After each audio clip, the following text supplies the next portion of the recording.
Hi, this is Charleston Pierce. And I'm Hannah Rose. Welcome to Mountain View Art and Wine Festival 2017. Woohoo! Yeah. Gorgeous day. Oh my gosh. Right. This is so fun. Another beautiful day in Mountain View, and we're so excited you guys are here today. We're going to have a great time. There's tons of venues and guests and kids and ice cream and water and coffee. We have it all. So stay tuned. We'll be right back. This is... So, Hannah. Yeah. How are you doing today? I'm doing fantastic. I have been walking up and down this street, checking everything out. We have all these beautiful different venues that have come out today. This artwork that's amazing. I mean, homemade goodies, olive oil. What else did I see? Tons of just little knickknacks that people Art, creatively, what we got?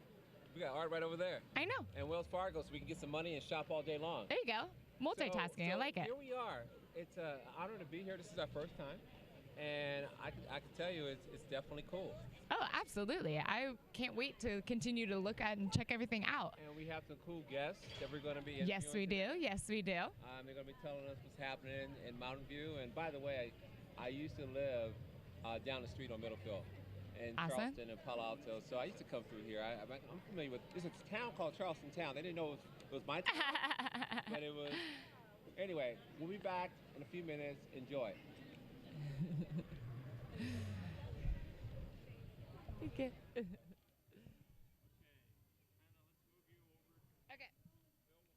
Bill, you're the man. Hi Tilden, I am Micah Horton and I am filming you here at the Mountain View Wine and Arts Festival, and we are here to show you shoot a rubber gun. And proceed. What has interested you in these very high intensity looking rubber band guns? I already have some of these. Oh, so you're a longtime buyer. Cool. Where did you first find out about these rubber guns? Last year. Cool. So, proceed.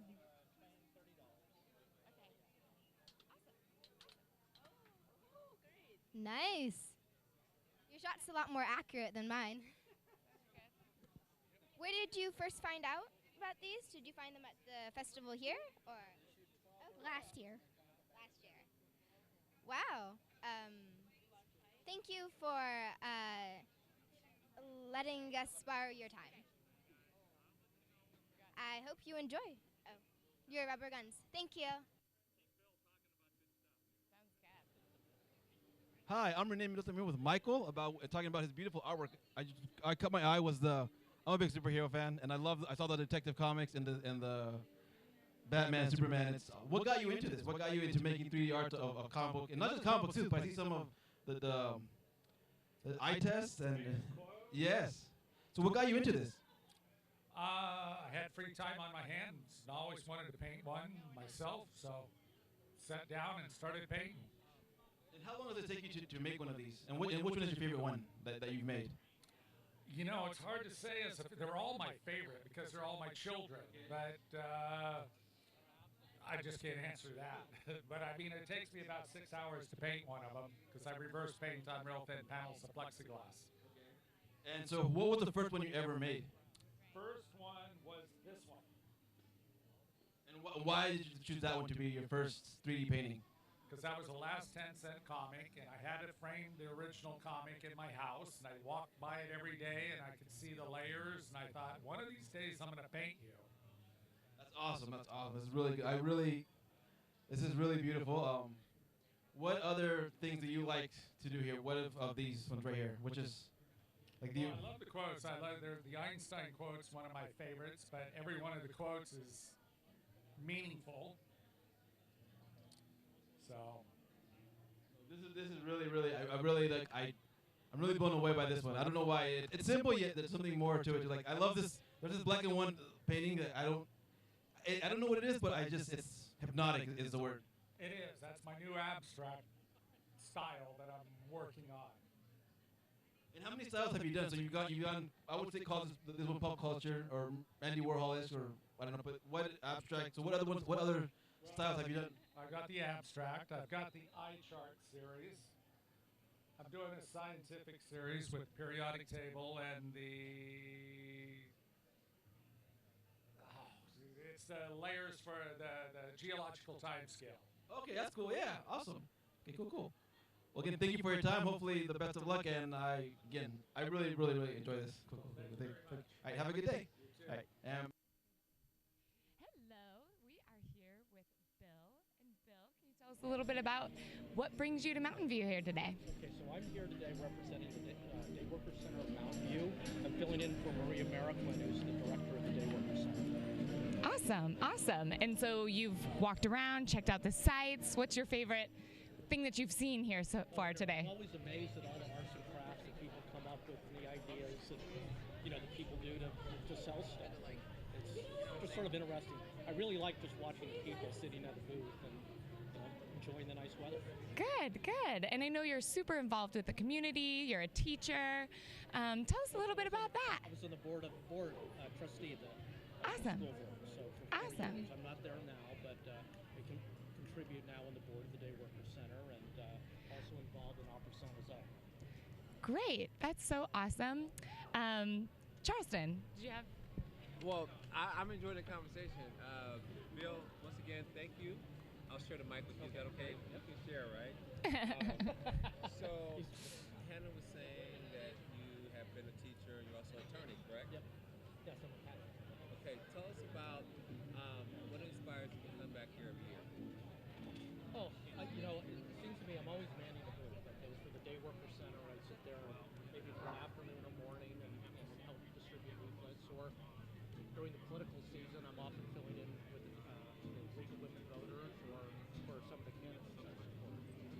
This is an off year, but next year we'll be doing candidates. Okay, great. So there's a lot going on right now. We have unfortunate weather, climate changing, and things like that.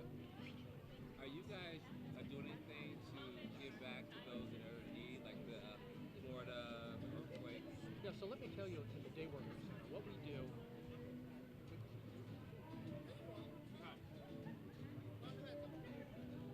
Okay, that was 5 minutes. Great. Hi, I'm Melissa Horton. I'm here at the Mountain View Art and Wine Festival, and I'm standing in front of solar-powered art with David Lyons here. David, could you tell us a little bit more about your art and what is it that you sell? Okay. Well, I make solar-powered hummingbirds, butterflies, and airplanes. I make them down in Santa Barbara, and then I go around and find good homes for them. How did you come up with this idea? Why hummingbirds? Well, actually, I first started with butterflies. I had butterflies for a number of years, and then about 7 years now, I've started making hummingbirds, and I've just kind of elaborated on the idea, and now they're really beautiful with copper or glass flowers. And they're solar powered, so how did you come up with the idea of this solar power, and how did you create this with kind of the solar power attached to it? Well, what's happening is I'm using the solar power to run different little mechanisms or motors. So I'm either making the wings spin on the hummingbird or a motor inside of the butterfly's rocks turning really slow and open and closes its wings. So just kind of using motors and solar cells and trying to be creative and trying out different ideas. And so far the butterflies and hummingbirds are the most popular. Now, are these like the true colors of hummingbirds? Do you look at hummingbirds and try to kind of mimic the colors that you put in your art, or do you just kind of imagine different colors of your liking? I'd say they're more imaginary kind of colors. Whenever I try to do anything too specific, it's just not exactly what the customer wants. They want whatever other kind of species they don't have. These are kind of a little bit more whimsical and brighter colors, and but they kind of fool the real hummingbirds. Real hummingbirds will come down and kind of chirp at it a little bit or try out a different flower. It's pretty entertaining. Great. Well, thank you so much for your time, David. Have a good one. And I am here with my co-host, Charleston Pierce. We are at the Mountain View Wine and Art Festival. sitting here with Bill. Bill, tell us about your day so far. Okay. Well, it's very, very warm out here. Good. I'm here today representing the Day Worker Center, and I'm filling in for Maria Mariquin. And I'd sort of like to tell you about the Day Worker Center. Absolutely. We're here at the corner of Bringsdorf Park, and we connect workers with employers. A lot of it is for home moving, gardening type of work. There's repair and things like that. What Maria really tries to do with the Day Worker Center is to create a sort of a home-friendly environment where people feel safe, can connect with employers. We serve breakfast, we serve lunches. There's after-school programs for the kids. And during the day, there's a lot of teaching that goes on. Sort of English as language, computer skills, even guitar and sort of arts. To get familiar with that. There's you probably heard about the programs for driver's license for undocumented workers, so we help out with that, help give the training there. Medical trucks come and do sort of medical service and things like that as well. Wow. So it's a very visible aspect of Mountain View, sort of as a focus for a lot of the issues that we're facing now with immigrants in the United States. I have a question for you. Sure. So, first of all, congratulations. I think it's wonderful that you guys are reaching out, making a difference in the community. How do people find out about you? Is there a website, word of mouth? How do you recruit your clients? Sure. We have, it is by word of mouth. It is by a website. I think everybody, since there's... I don't know it offhand, but it probably has something to do with, Mountain, like probably mvdayworkercenter.com. Anybody in Mountain View and Los Altos know it very well, but we get employers coming from as far away as San Jose. It's a very well organized center, and Maria is really a true leader in the Latin American community. I think in the community in general within the Bay Area. So she's very well known. Also, too, I mean, we have a booth up here. We're at events like this all of the time. Just basically letting people know who we are. In fact, the day workers are going to help set up the event here. They're going to help clean it up when it's all over with. So awesome. It's a great service they perform to the community. That's beautiful. Great. So I have another question for you. You were talking about the booth. So apparently you've seen a lot of activity here, and you probably tasted a lot of food. What is your favorite place to eat here? I can't say that because I sort of have been resisting the food because I know it's gonna be very good, but probably not that healthy. Okay. But I've been drinking lots of water. I have to admit that. There you go. That's good. That's good. Well, there's a lot to see here, and thank you for being here and in a part of this event. We just want to thank you for your time. Well, thank you for having me, and it's really good to talk about the day workers. So another thing is that there's this choir back there. The kids, are those local high school students? I couldn't say because I'm not sort of, my daughter is not at the high school age anymore, so I don't know these people. Okay, because I'm seeing choirs, but they look like it, yeah. Right. So you won't tell us your favorite food. How about dessert? Because I saw some ice cream around here. Listen. One thing I can say, it's impressive. All the community service organizations that are around here that represent the city of Mountain View, Los Altos, and Palo Alto, and the communities around here. That's beautiful. Awesome. Thank you. It's been a pleasure talking to you, and we look forward to talking to you again. Okay, great. Thanks. Yeah. Hello, Alan. Hello. Thank you for allowing KMVT to come in and talk to you about your fine art. Thank you. Where do you live? I live in Mountain View. You're a Mountain View resident? I'm a Mountain View resident. I'm living about maybe a mile from here. So I'm really local. Where do you sell your stuff? I'm selling my stuff or on the website or actually in art and wine festivals like this one. So where do you get your inspiration for your art? Oh, that's a long story. I've been fortunate enough to work for the corporate world, and I've been traveling around the world, almost in every country.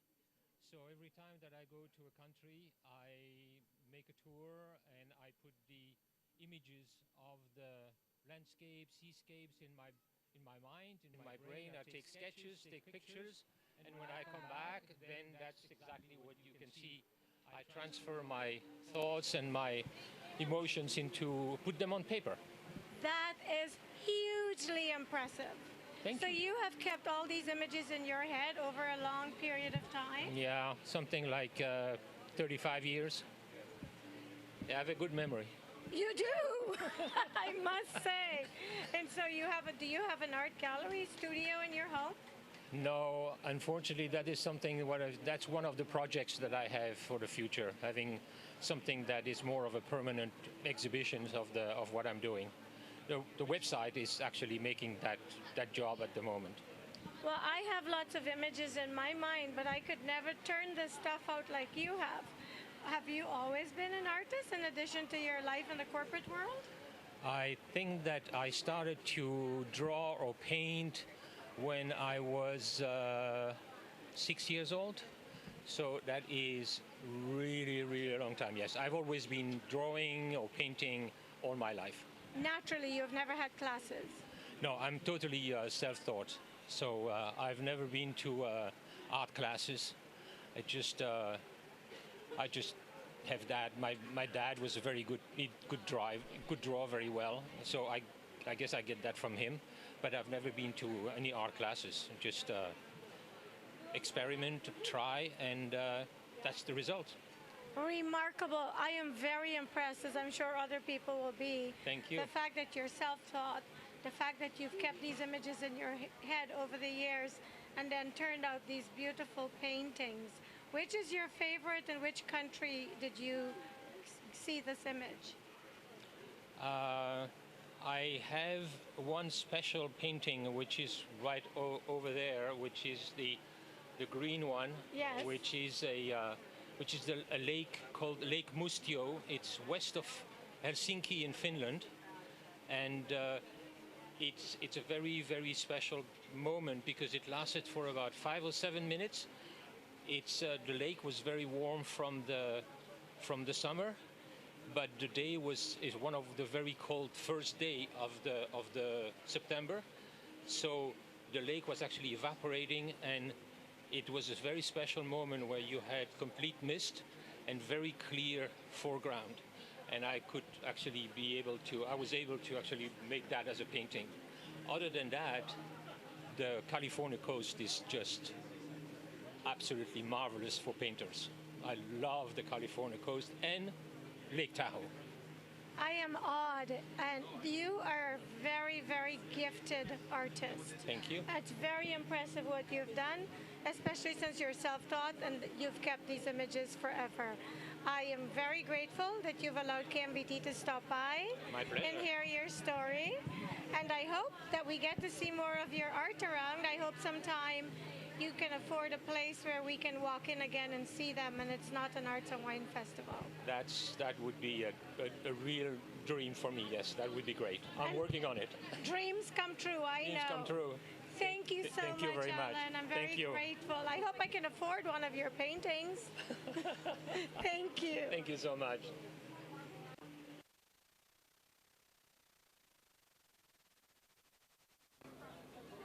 Great. Hi, I'm Melissa Horton. I'm here at the Mountain View Art and Wine Festival, and I'm standing in front of 24/7 Daddyhood with Josh. Josh, how did you come up with 24/7 Daddyhood? Why not Mommyhood? Well, I actually was a stay-at-home dad, and I'd been an art director for about 11 years. And after being stay-at-home with the kids for a couple of years, I couldn't turn the engine off, and wanted to give a little love to the daddies out there. So, where do you get your inspiration? Definitely from my 2 children. I've got a 6-year-old and an 8-year-old, little girls. And I'd like to take credit for all the designs you see here, but mostly I just watch them and get inspired. So, which t-shirt is your favorite? Ooh, I've got a few different favorites, but I think the one that kind of speaks to me the most is probably right here, the Pride. And that sort of says it all. You got the papa and the baby right there. So, are there stories behind each of these t-shirts that you come up with? There are definitely stories behind some of them. Some of them I just sort of try to come up with something interesting or funny. I try to put a little humor in all the designs that I do, and say something, you know, about either about the kids or about being a parent. Wonderful. Which one is your favorite? My absolute favorite? I think that definitely my favorite would probably be, probably the Pride. Okay, great. Great. Is there a bestseller here? Yeah, I've got a couple of bestsellers. Probably some of my bestsellers would either be the California, the locally grown. It's very, very popular. It's a good one for those of us born and raised in California. Also, the Little for Now, Giant for Life is very popular. And I'm not just good, I'm golden. Great. Well, thank you so much, Josh. Thank you very much. All right. Here with my co-host, Charleston Pierce, and we are sitting here with Ken Rosenberg, the mayor of Mountain View. Hey, thank you so much for being here. Oh, thanks for having me. How's your day going so far? It's been great. Good, good. Yeah. What have you seen on this beautiful, oh my gosh, I mean, all these different venues The and 46th Annual Chamber of Commerce Art and Wine Festival. it's pretty cool. I mean, man, there's so much to do. I hear live music everywhere, one down here, one over there. Yeah, there's Where's- about 7 or 8 street performers going at any given time, including a live band in Civic Plaza. That's so awesome. So what's your favorite place to hang out? Well, Making the rounds or? if you're a sports fan, I recommend on Mercy Street, Comcast has set up a big TV. It's probably about 14 feet big. You can watch the sports games. If Awesome. you like music, anywhere pretty much. Good to know. Good to know. That's so cool. So how long have you been the mayor of Mountain View now? I started my term as mayor in January of this year. Okay. So Wow. yeah. Congratulations. Thank you. How's it going? It's great. It's actually quite an honor to be the mayor. Mountain View is a city that is recognized throughout the world, actually, mainly for the companies that reside here, like Google, for example, but also for its very progressive policies, stances on affordable housing and whatnot. Excellent. It's awesome. That's great. So, I mean, when you're walking through here, do you see all of your community members and just, I mean, do you know everybody or what? I mean, are you walking through just constantly That's waving actually- at people? It's or? a funny question because by the time you get to be on city council and then raised from there into the position of mayor, you know quite a bit of people. But more importantly, they know you. Right. And so they're always shouting, "Hey, Ken," and like, "Hey, you." Right. Too many names. There's Too a lot many of names. I Yeah. recognize a lot of faces, but I don't remember everybody's name, unfortunately. Okay. Well, good. And you have a family. I do. Born and raised. I mean, have you been living in Mountain View? Both my your kids whole life? grew up here in Mountain View. Okay. I've lived here for over 20 years. Excellent. I'm from Southern California originally. My wife is from the Silicon Valley area. But we moved our first house right up the street in downtown, lived here for 12 years, and we moved to a different house in Mountain View. That's pretty amazing. Can you imagine yourself 12 years ago, like one day I'm going to be the mayor of this town? No. How did that happen? Well, I got a job that required that I interact with my local community. Okay. And when I got involved with organizations, including the Mountain View Chamber of Commerce, I got to be the chair of the board, and then I joined another organization and got to be the chair of the board. And after 10 years of doing this, people said, "When are you running for city council?" And I said, "All right, I don't mind if I do." But I didn't set out with this path of becoming a city council person as well as a mayor. It's just happenstance. I have one more question for him. So, we're talking to the city of Mountain View. What is it that you want to tell them that you feel that you want them to know something about you that they don't know? About me? Yeah. Well, it's interesting being a politician. I don't want to be a politician, but when you put your name down to run for any elected official, you become a politician. How many cheap shots people take about you in the media when they don't know you at all? And I give my heart and soul to Mountain View. I don't have political aspirations beyond Mountain View. I just want Mountain View to be a better community. And we don't always see eye to eye on how we can make Mountain View a better community. But I have the sincere interest of the residents at heart because I live here too. Great. That's awesome. Thank you. Thank you. Here with Ken Rosenberg, the mayor of Mountain View. Thank you so much. You're welcome. Thanks for having me. Thank you. Hello, my name is Michael Horton, and I am with Barbara at A Touch of Glass at the Mountain View Wine and Art Festival. Now, Barbara, how did you get into doing steampunk design? Well, I've been doing it for about 7 years, and my daughter actually bought me a piece of steampunk jewelry at the time, and so I've just fallen in love with it, and we have branched out to top hats and goggles and also some mixed media as well. Very eccentric. And I have to say, that is a great outfit. What inspires you to come up with all these designs? I'm just surrounded with a lot of beautiful pieces that I have found. Do you have a favorite? Favorite? You know, I wear my pocket watch around my neck instead of putting it in my pocket because it's just too beautiful to stick away into your pocket.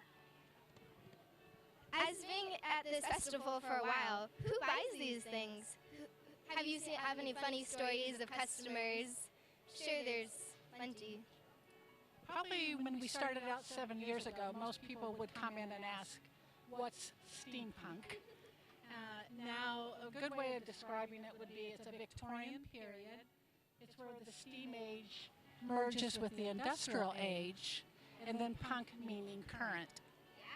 Very beautiful. Thank you so much, Barbara.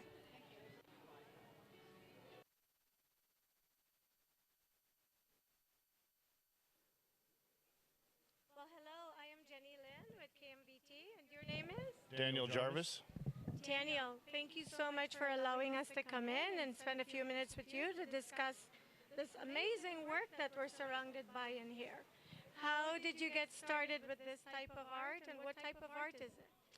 Well, I started when I was like about 10 years old taking pictures, and as I got older, I took it in high school, and from there, my friend asked me to shoot a wedding when I was 20, and I started shooting pictures when I was 20, and I was doing weddings most of the time for the last 5 years.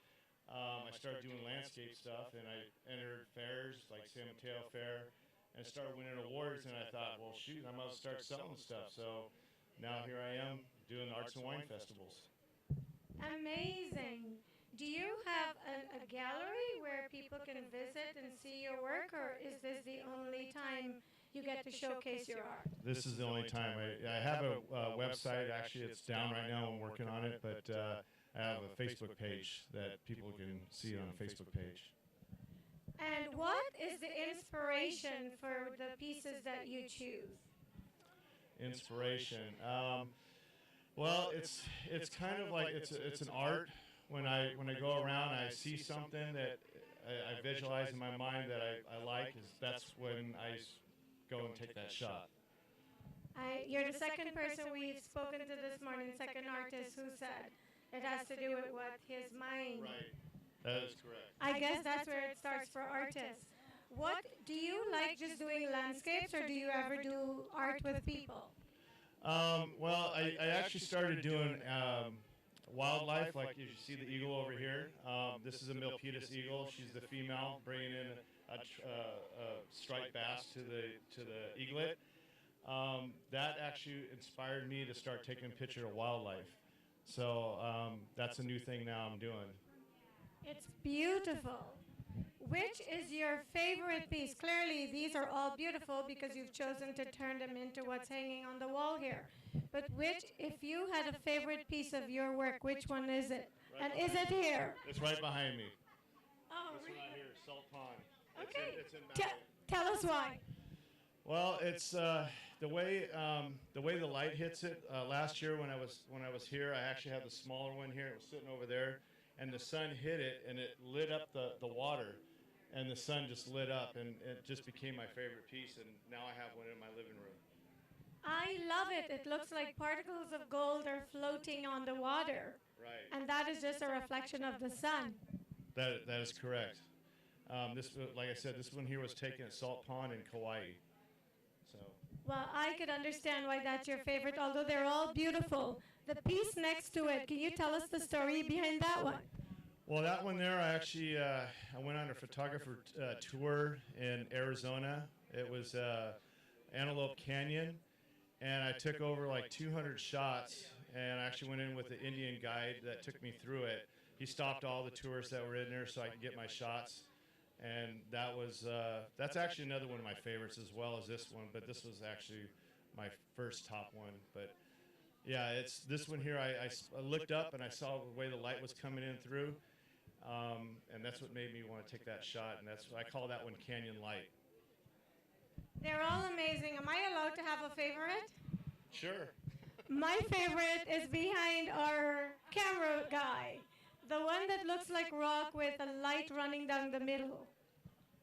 Yeah, Tell me about that one. Well, that one there is it's in Yosemite, and they call it the Fire Falls, which is Horsetail Falls.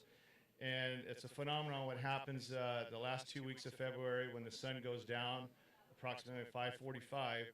The sun, it zeroes in right on that water, and it makes it look like it's on fire. It looks like, I mean, you've done a phenomenal job. As I look around your wall, your display wall, there's so many pieces that can easily be my favorite. Can I afford any of it? I'm sure you can. Looks so deceiving, but I would love to come back after we complete the show and take a look around in detail at what you have. That'd be nice. Thank you so much thank you. for allowing us to come in and All right, share thank you your very much. story with you.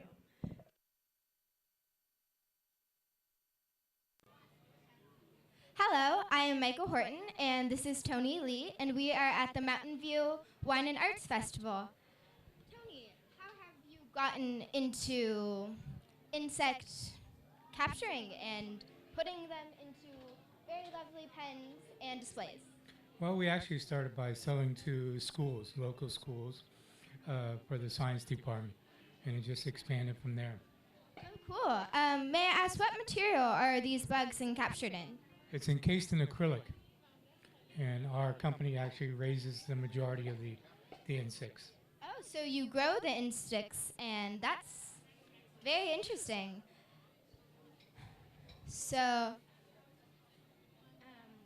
And we have all kinds of displays, including paperweights and necklaces and jewelry. what's the most popular display of all? The most popular is the tarantula and the bats.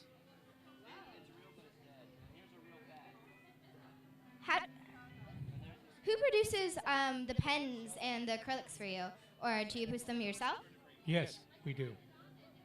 Oh, so you have a factory out somewhere? Yes, we do. And they make all kinds of displays, including the ones we sell to schools, which are, for example, these are the comparative hearts and comparative life cycles. Very beautiful. Thank you. Thank you. That will be it for today. Okay, thank you. Back to Mountain View Wine and Art Festival 2017. I'm here live with Hannah Rose, my co-host, and the one and only Mr. Bob C. How you doing, Bob? Good. Thanks for having me, Charleston.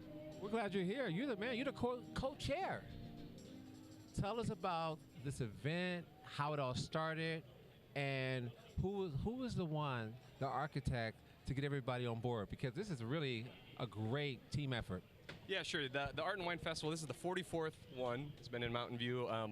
I'm on the chamber board, and so it's the major fundraiser for the Chamber of Commerce Mountain View every year. The people at the chamber, their CEO, Tony Soares, and especially Katrina Titova, who is in charge of all the event programming at the chamber, put this all together. It's incredible. You can see there's just hundreds of artists and wine and art, so a lot of work to put this together. Me, I just kind of walk around on, the co-chair means I walk around and I call in if like garbage is overflowing or if they need more ice or like that. So I'm on the chamber board, but I'm also with the TV station, KMVT. Awesome. I don't think you're just picking up garbage. I think you're running things. So I've been here. Hannah Rose has been here. We've been seeing all the restaurants and the vendors. What inspires you out of all the things you see here? What is the gratification that you get from being here? Well, sure, and this year it's not from drinking because I have to walk around and do my duty. But I'll say just, looking at Mountain View and all the people around, and we're really lucky to have such a diverse population here. I think that's reflected in the artists that come here. All kinds of art. I saw obsidian wind chimes, you know, and then I saw the butterflies that are used as a medium to create pictures. So anytime I could be around a place where it's sort of a hotbed for creative souls, it makes me happy.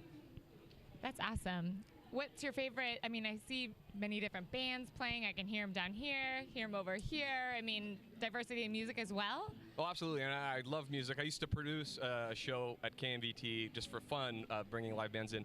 The band behind us, I forget their name, sadly, but they were actually on our station about a month ago performing as part of our studio production workshop. They came on and did a show, so hopefully they'll get them in later. I think it's Anna and the MRT, or the MRI.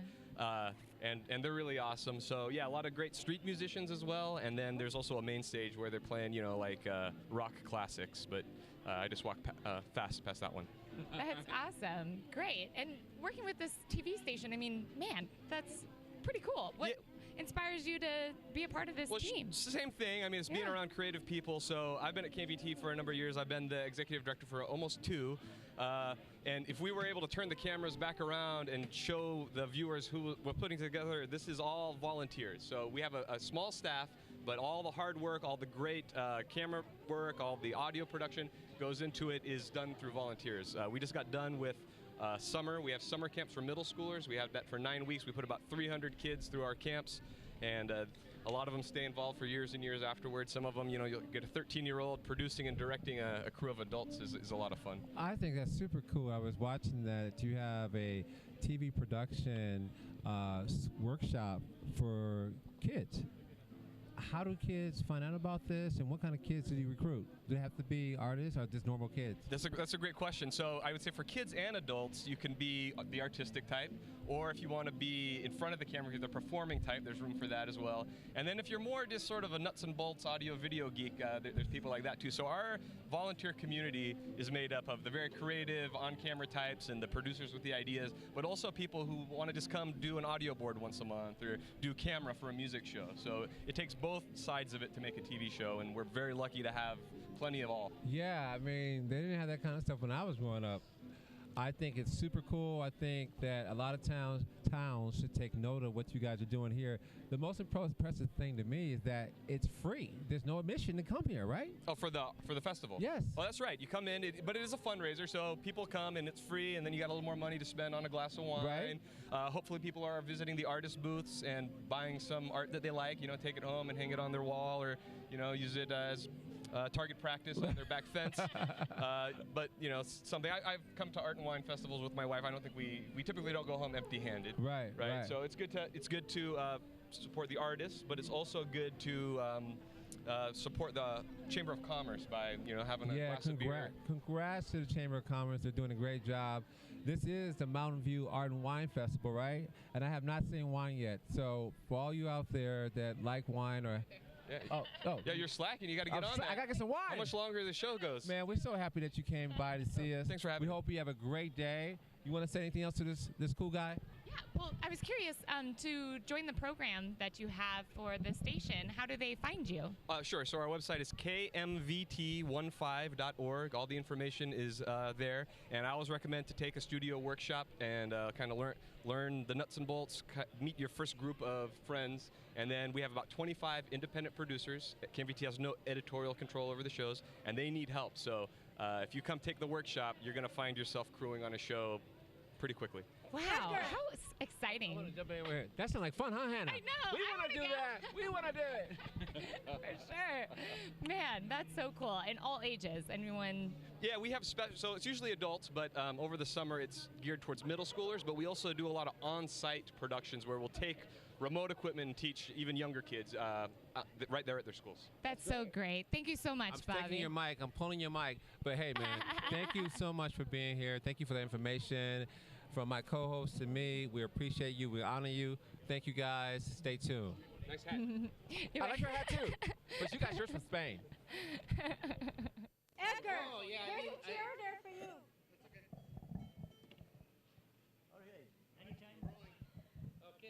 My name is Jenny Len, and I am with KMVT in Mountain View, your local television station. And I was walking by, and you two gentlemen were irresistible. You just sucked me in. So thank you for allowing me to come here and spend some time talking to you about this beautiful music you're playing. How long did you guys start doing this? 20-something years. Yeah, because we met in 1991 when I came to this country from Argentina, and we've been introduced by a common friend, Peruvian mandolin player Carlos Lopez, and then we started playing together, and then we decided to do this just for fun first. It became a business just by chance. Nothing happens by chance. He is from Argentina. Where are you from? All right, I was born in New York State. My family is from Italy, from the province of Abruzzo. And, he said he started by accident. Really, I had a business, and I asked him to come in, and he said, would you maybe record some songs I grew up with? And I play a little mandolin. And we put in a corner of our studio, and the first album we made just took off. And so suddenly we drifted away from the other business. It was a graphics business, and have been doing music ever since. And we have 6 CDs now, and we're enjoying our new life. And are you two a couple, or do you have other people that play in the group with you? Well, first, we are sort of like a couple because we are not married yet. Not yet? Please invite me to the wedding. We have to get our wife's permission first. We need our wife's permission, yeah. I think it's great that you two are such a great two people, and you're doing amazing work. Do you play for weddings and parties, or? You do? Yes, we play for weddings a lot. We go very far, Napa Valley, Sonoma. We even went to Alabama, Birmingham, Alabama, to play for an wedding anniversary. We go everywhere. When they call us and like our music, and they think our music is the best fit for the occasion. We do a lot of corporate parties as well. We play retirement homes, like a concert we did yesterday at the Sequoias in Portola Valley with a full house. And and we have fun, and we do this wonderful festival. Mountain View is our town, even though I live in San Jose, he lives in Palo Alto, but we are in Mountain View. Our recording studio is in Mountain View, so we are here more than in our homes. It is so wonderful. They tell me partnerships don't work, but I know it does, because you too have been doing this so long, and you phased out your businesses to do this. That says a lot. I think it's just about finding the right partner. That's true. That's true. Why do you think that you guys have remained successful for this many years, apart from your passion for music? I think we would play the same way whether we made money or not, but we enjoy that. The thing is, there's such a variety. Hugo does all the arrangements, composes them all, so all the arrangements are unique. And with a mandolin by itself, it just doesn't work as well. Like playing a violin by itself, it's good, but it's not as great when you have accompaniment. So not only does he use the guitar, but he uses other things in our studio and other instruments, and plays several instruments behind it, as you'll hear.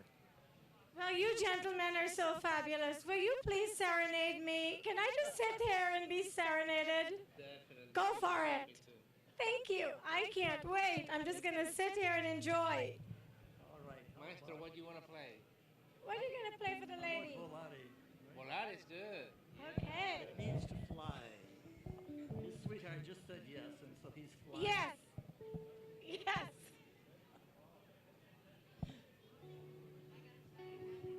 So beautiful.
so honored. Thank you. Guys, you want to zero in on his guitar? Oh. It's very unusual.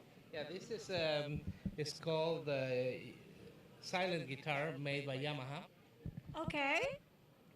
No advertisement, but that's Why- the company that does it. Why is it called silent? Is it because it's missing the wooden part? Doesn't make any noise. If you don't plug it in, now when you plug it, it's like. What an education. I have never seen one of these before.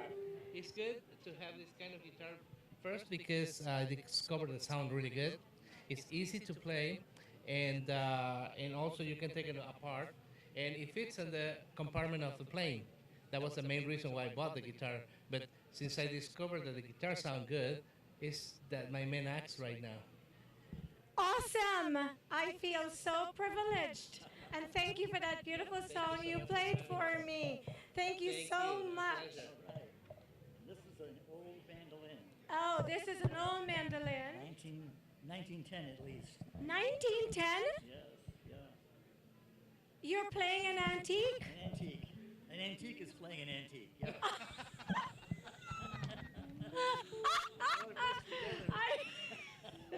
There's nothing antique about you, but I can understand your instrument is. You gentlemen were a delight. Thank you so very much for allowing me to come and impose on your space. Thank you. I have really enjoyed the time, and I'm looking forward to seeing you both again. All right.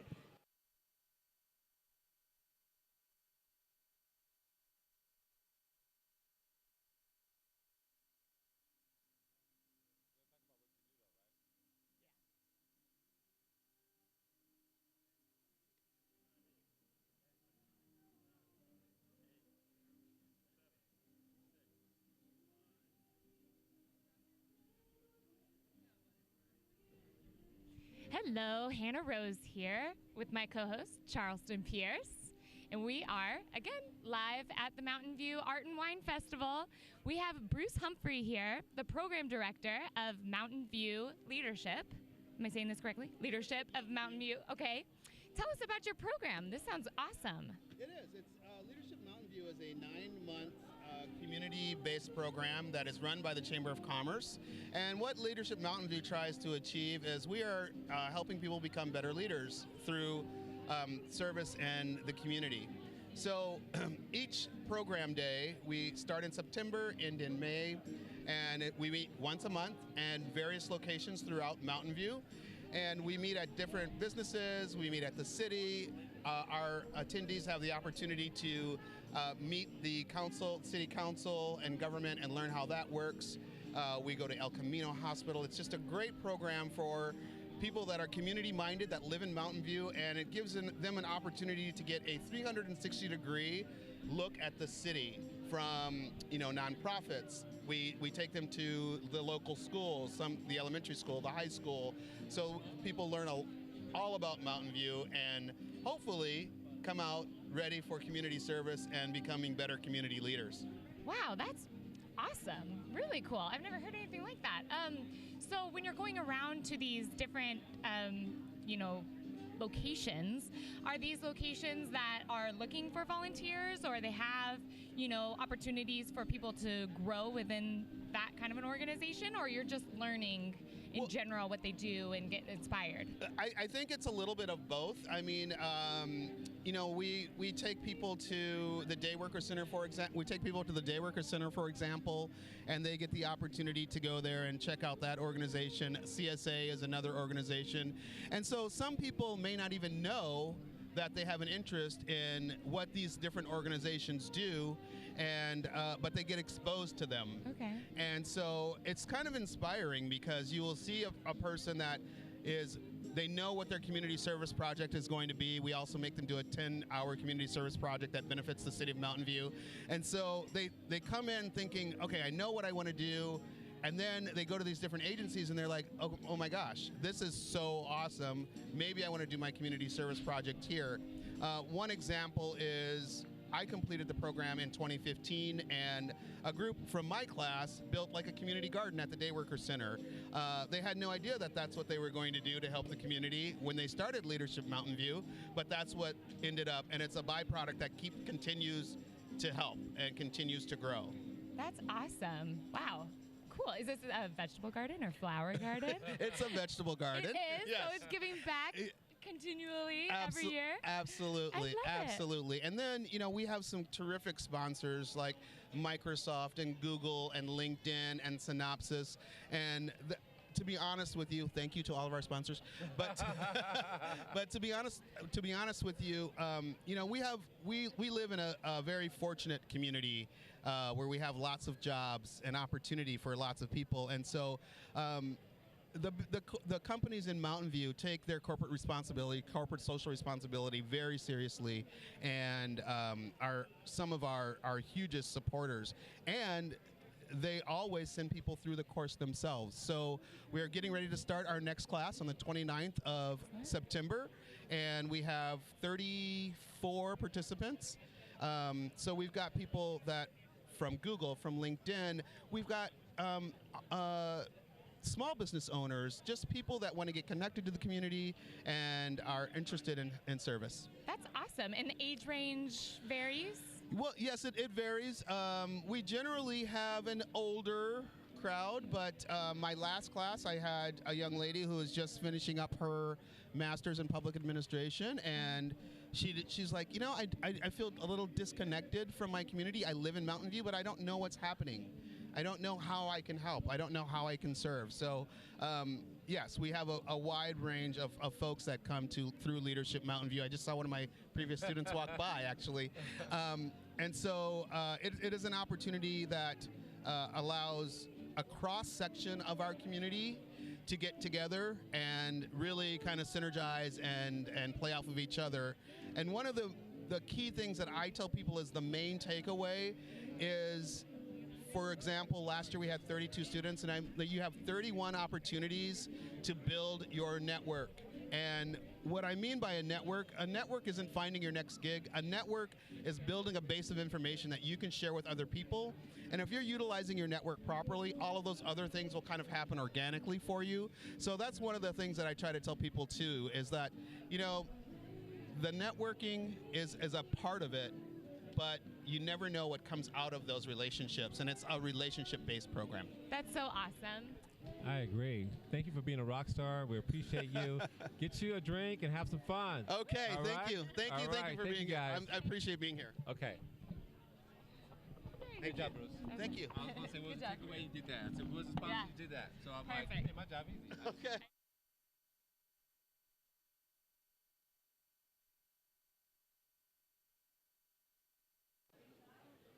Hi, I'm Renee Mendoza. I'm here with Ben Teeter from the art booth. And Ben, what are you painting right here? Like this is. I'm working on a landscape right now. It's a commission, but I mainly specialize in sports paintings, Giants and Warriors and 49ers stuff. So right now this is just a San Francisco cityscape at night that I'm working on, and I just started it here today at the Mountain View Art and Wine Show this morning. So what got you into painting the Bay Area team? It's obviously Bay Area teams, but do you do any other teams or just Bay Area teams? I do all teams, but I grew up in the Bay Area and from Palo Alto, and just a big sports fan and paint what you love, and I love Bay Area sports, so that's mainly what I work on, but I've gotten commissions from the NFL and baseball card companies and fans from all over the United States. So which is, out of all of which is your favorite?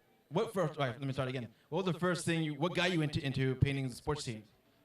Well, I collected baseball cards as a kid, and I would copy the baseball cards, and then people saw my copies from drawing from the baseball cards and started buying them when I was in middle school, and it kind of just grew from there. I've been painting sports my whole life, and I just really enjoy it. So which one's your favorite out of all of them? Which one's your favorite? And it's kind of hard as an artist. Which one is your favorite that you feel it's your masterpiece? Probably this most recent Warriors painting of the championship with the most recent players. I always like a painting that I just finished And then as I'm working on the next one, then that's the one that I like the most. So I would say this Warriors one right now. And then out of all the players you have here, like you got Joe Montana, you got the Warriors, you got, is that Steve Young? That's not Steve Young, that's That's Joe Montana and Dwight Clark. It's showing the catch back in 1981. The catch, okay, so even moments too, great. So I'm a hockey fan, I see no hockey people. Do you do hockey at the Sharks or anything like that? Yeah, I do. I have a Sharks one that I've finished, so I sell prints. So we have a Sharks one like that. Cool, awesome. These are $20. Okay, awesome, cool. All right, well, best of luck. Thank you for your time, and hopefully we'll see more of you, more stuff. All right, Thank you so much. Thank you, guys. Back to you.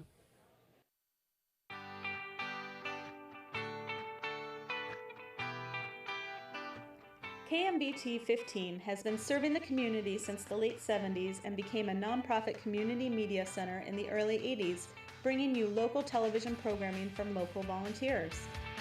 KMVT Community Media is located right here in the heart of Silicon Valley. We provide hands-on training, equipment, and airtime to our users to build community and empowerment through the expression of media. Our youth camps support hundreds of students yearly and allow their voices to be heard.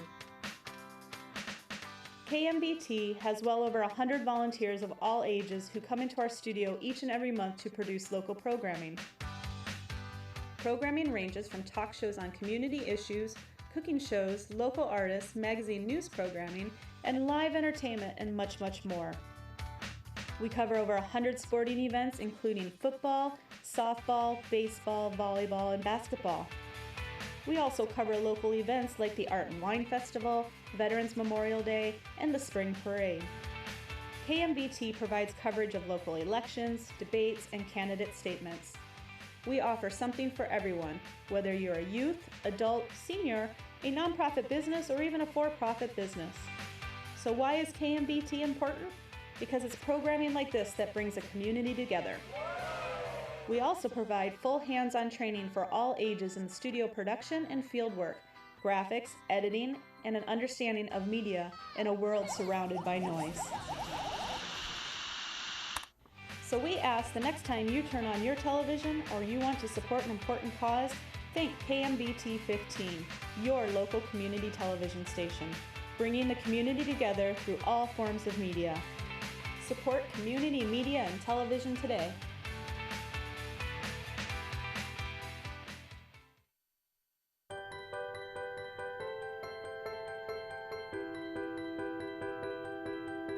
KMVT15 is your community media center. We are here to provide hands-on training, equipment, and resources to you to express your voice over many distribution platforms. Since 1982, KMVT15 has been providing media resources to the community. Yearly, we train over 300 youth through our video camps. Hundreds of scouts come yearly to take tours and learn about media in order to earn their journalism badges. We offer classes in all areas of media, from video to editing, photography, graphics, video chats, and much more. Training can also be done on location. KMVT15 has a community message board that runs daily, providing information to the community about upcoming events. We also provide tools to nonprofits to create dynamic video messaging quickly with an online system. We offer sponsorship opportunities to businesses to support our efforts in creating local and educational programs, from high school and middle school sports to Project Connect, a digital media learning initiative. KMVT15 provides an array of innovative media production services to create compelling media for businesses, nonprofits, and individuals. By hiring our professional staff, you are helping us to support our mission to provide resources and educational opportunities to the community. KMVT15 works with schools to provide digital literacy training for teachers, students, and parents. We provide after-school opportunities like MV Youth Productions, which gives students hands-on digital video and team-building skills. KMVT15 provides coverage of graduations, sports, and local arts. KMVT15 brings you local coverage from government meetings and elections to ribbon cuttings and groundbreakings. KMVT15 is your distribution resource over the air, online, and via streaming. We have a potential viewership of over 400,000 throughout the entire Bay Area via Comcast Channel 15 and AT&T U-verse Channel 99. We also have a strong viewership online, reaching millions on YouTube, and a Roku channel that streams our content and has a potential reach of over 5 million viewers. So when you think of KMVT15, remember we have a full production facility, production truck, and an award-winning staff here to support your needs.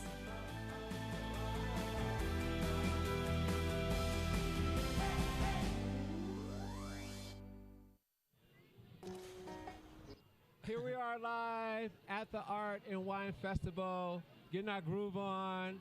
We're fabulous. My fabulous co-host, Hannah Rose, and the fabulous Tom Myers. Yay, He is in the house. He's out here making a difference. He has so much to share with you guys because he's been doing the groundwork. He has a very interesting story. He's a part of helping people get a home. Tom, can you tell us about your organization, please? Absolutely. Thank you, Charleston and Hannah.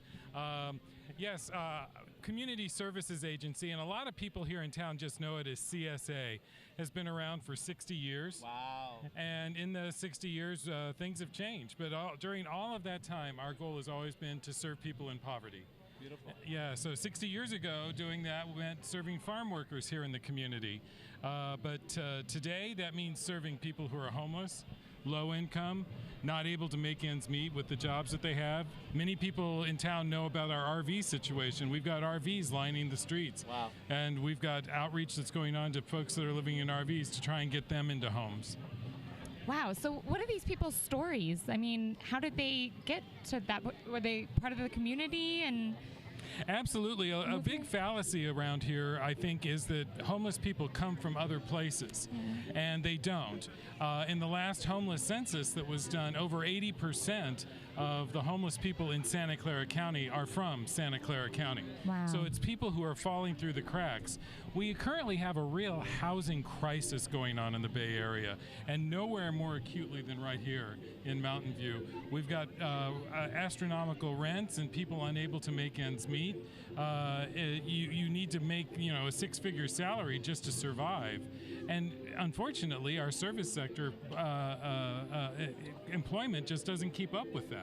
yeah, but they can come to you. They can come to us, and they can get a wide variety of services. We have a food pantry program. We have housing services where we try and get people into housing. We have special services for seniors because a lot of people don't realize that no group is more adversely affected by this housing crisis than seniors. If you're living on a fixed income and your rent is going up, you're not going to make it. So you have to be able to find a way to make it. And we have social workers on staff that work specifically with seniors. It's a really important issue. Wow. Well, I mean, this is such a beautiful organization. I'm obviously so grateful to hear that they support and help. And Absolutely. I mean, how big is your team? This has to be Well, quite large. the team has many levels in it. Well, we've got 30 people on staff. Okay. We've got 750 volunteers, and we're always looking for more volunteers. So come on down and volunteer at CSA. We can use you. Okay, so yeah, you just gave us information. So I'm hoping that you have the support of the technology companies that are around here. Oh, absolutely. We can thankfully count many of the local technology companies as supporters of our organization and our many programs, as well as foundations, other corporations, not just technology corporations, but our biggest donors are our individual donors, and that's really important to us. That is important, and I'm glad I heard you also bring about the seniors. I'm glad somebody's looking out for our seniors, because a lot of people don't even think about that, and they need the most support. And as you say, if they have a fixed income, and everything is rising every year, the cost of living is rising every year. That's we right. need to focus some of that money on helping them out. Absolutely. I am so glad that you are a passionate man. Thank you. And compassionate, and that you are there making a difference. Thank you. Well, I just want to say everyone can make a difference. Come on down and volunteer. We'll put you to work. And yeah, where can you sign up to be a volunteer? Is this online or? Well, you can go to our website is probably the first place to go, because you can find out all kinds of information about us. And our website is CSA Cares, all one word, CSACARES.org. Awesome. Absolutely. That's so great. Well, thank you so much for being here. I mean, what's your favorite part of this festival so far? Have you made the rounds? Oh, yes. Well, actually, I don't know if you noticed, they put me to work. I got a little walkie-talkie over here. I'm actually a finance captain.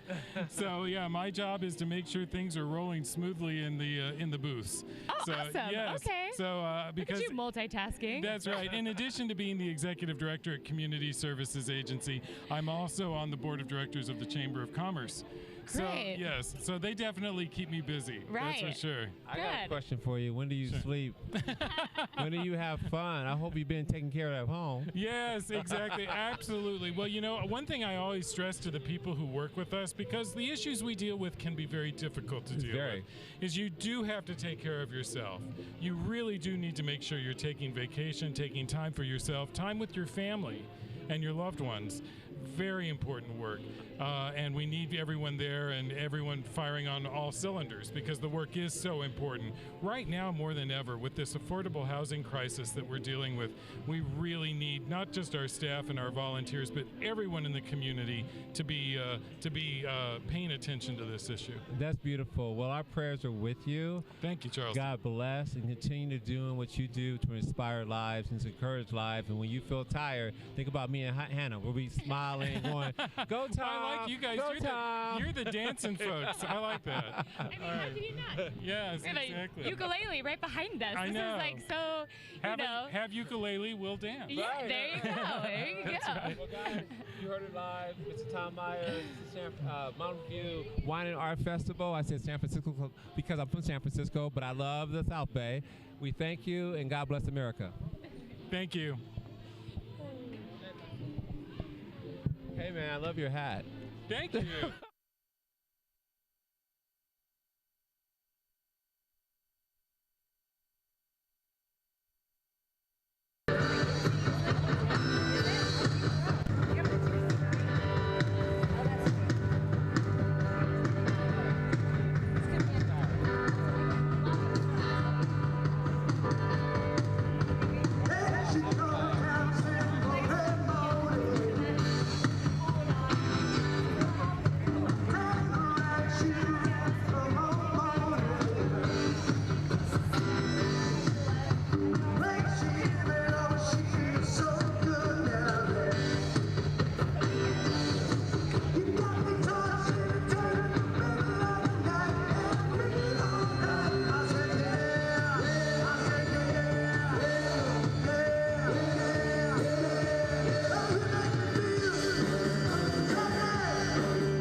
Hi here at KMVT. Tyler here with Lungala. Sorry, Lungala. Lungala, what is your artwork called? Where do you guys reside? Well, Lungala is my name, and I'm from Uganda. Grown up in Uganda. My parents originally were from Malawi, and my cousin Paul and I do this work in Los Angeles. It's batik art, and it amplifies universal themes, but we've done it in a very Ugandan format. So the costumes you see in the artwork are very Ugandan, to say that. Very cool. This one caught my attention. Tell me a little bit about this one. Well, Tyler, this picture shows Western Uganda, and these three women are dancing on the hills of Western Uganda. During the dry season, the hills are yellow. When it rains, it's green. Among many things we grow is corn, millet, and string beans on the skirts. So the message is that life has its own cycles and seasons. None of us can really control them. At best, we can control how we respond to life. So never sit and worry. Count your blessings as they come. Look in the sky, and even without your efforts, the sun will always shine again. Picture of hope. Very cool. So a lot of your artwork here highlights stories. They tell stories. I see there's a series of artwork here. Stories I've created here illustrate I call it the mother and child series. And it starts in the corner here. You'll notice a mother and child looking to the future together. Lots of flowers, particularly on the mother's skirt. She's a wealthy lady. But on the child's hand, in the hand of the child, are two flowers, and yet both are real. It means a parent could have a lot of material wealth, but her best gift is the love she gives her child. When a child is loved, he or she sees a more beautiful perspective in life than anything material things could provide. As this child gets older, mother and child start to play together. You'll notice the child is well balanced and being supported to reach for their own dreams and goals, learning to trust the never failing hand of a loving parent. And when this child is old enough, with love, a very difficult time comes where the mother who's done all this for this child in bringing that child to full potential, that parent has to let go. This can be very difficult and challenging for both the mother and child. Notice the child feels they know the world, but also needs advice. So a mother who loves leaves arms open, so any child can always come back to her to get replenished and then fly again into the meadows of life. Now, when this child leaves the nest, many challenged me for a while and said, hey, you have this picture of a mother letting go. What happens to these children that we let go into the world? And that picture is illustrated here.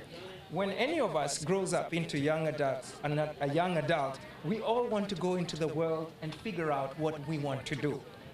Perhaps not so easy for some, much easier for others.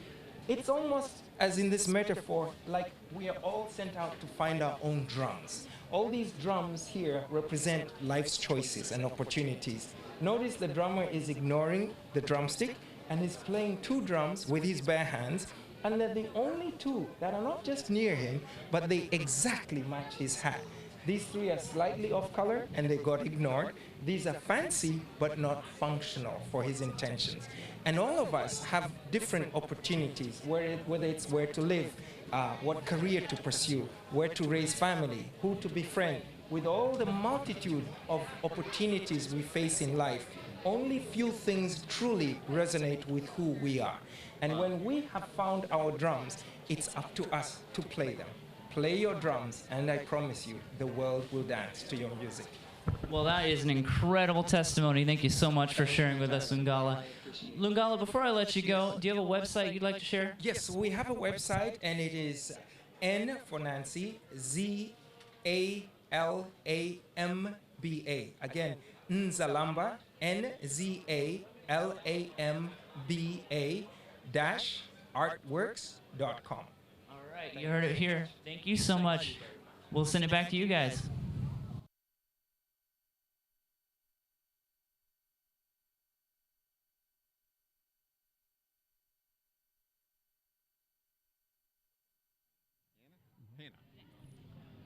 Hi, this is Charleston Pierce and Hannah Rose. I'm sorry, she doesn't have her mic. Charleston Pierce and Hannah Rose. My bad. And I'm with the one and only Mr. Jim. How you doing, Jim? It's Jim Connor. Yes, I'm doing fine. Great. So I'm with Jim Connor. He has many, many hats, literally. Yeah, many hats. But today he's going to talk to us about producing. He has fans out there. All the women are raising their hand like they just don't care. Hey, Jim, we love you. So, Jim, talk about the TV program that you're producing. So after many years in the tech industry, software business, I was able to be finished with it, got the company sold, and a few years later I had a little bit too much time on my hands, and I wanted to learn about video. So I came over to KMVT to take some classes only to learn about video, not to be a producer, but you know, it kind of got to me. I like the idea, I like the communication aspect, and so after the 2 classes, I talked to the executive director, and she said, do a business plan write-up. I said, oh, great, I got to do a business plan write-up, you know. So I did it, and came back, and so it came down to, you know, telling stories of innovation in Silicon Valley. There's obviously thousands of stories here, but we had to pick the right spot. I decided not to go after the famous people because, frankly, they turned me down. I decided to go after the people who will be famous, probably. And that's that was the seed or the genesis of this, and we called it Game Changers Silicon Valley, the stories about the innovators of today who will be the game changers of tomorrow. Exactly, but I think that's super duper, but what touched me about what you're doing, you're working with kids. You're teaching kids coding. You're making these kids into bloggers. Talk about that, man. Yeah, that's the other side of it. And actually, that's why I went to KMVT to learn how to do video for the school. So we started a program called First Focus Learning Systems. And there's 3 basic skills that you must have. The first one, and that is the greatest priority, you must be able to read. And today, far too many children are getting moved through grades without being able to read appropriately or properly. If you can read, you can self-educate.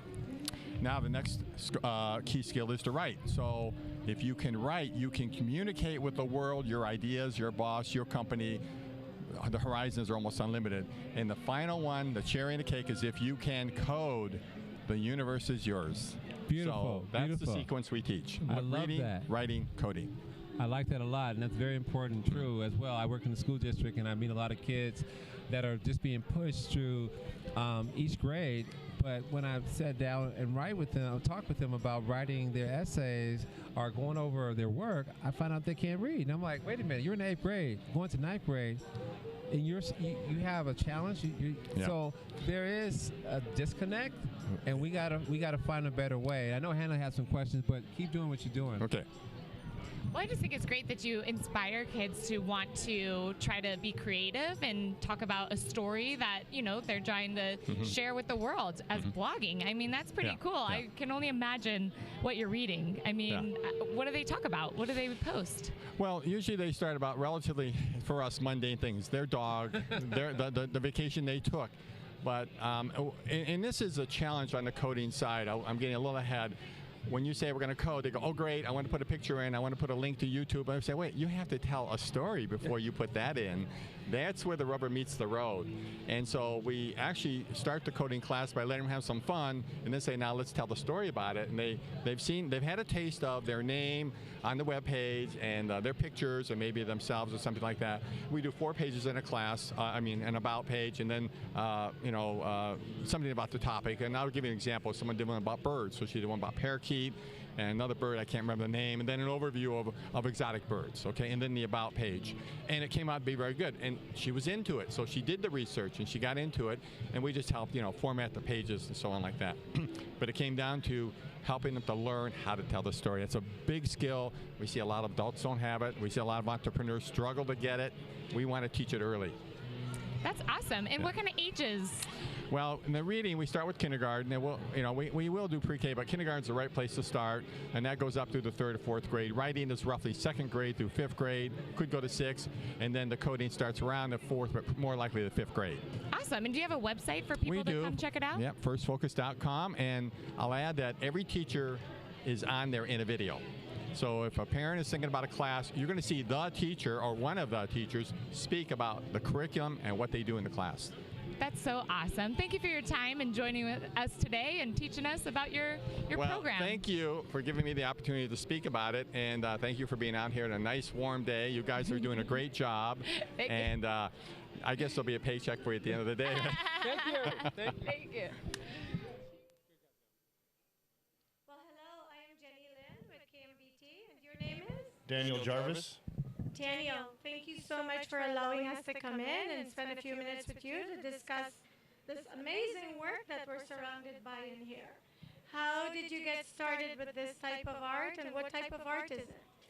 Well, I started, actually I started when I was like about 10 years old taking pictures, and as I got older I took it in high school, and from there my friend asked me to shoot a wedding when I was 20, and I started shooting pictures when I was 20, and I was doing weddings most of the time for the last 5 years. I started doing landscape stuff, and I entered fairs like San Mateo Fair, and I started winning awards, and I thought, well shoot, I must start selling stuff. So now here I am doing arts and wine festivals. Amazing. Do you have a gallery where people can visit and see your work, or is this the only time you get to showcase your art? This is the only time. I have a website, actually it's down right now, I'm working on it, but I have a Facebook page that people can see on a Facebook page. And what is the inspiration for the pieces that you choose?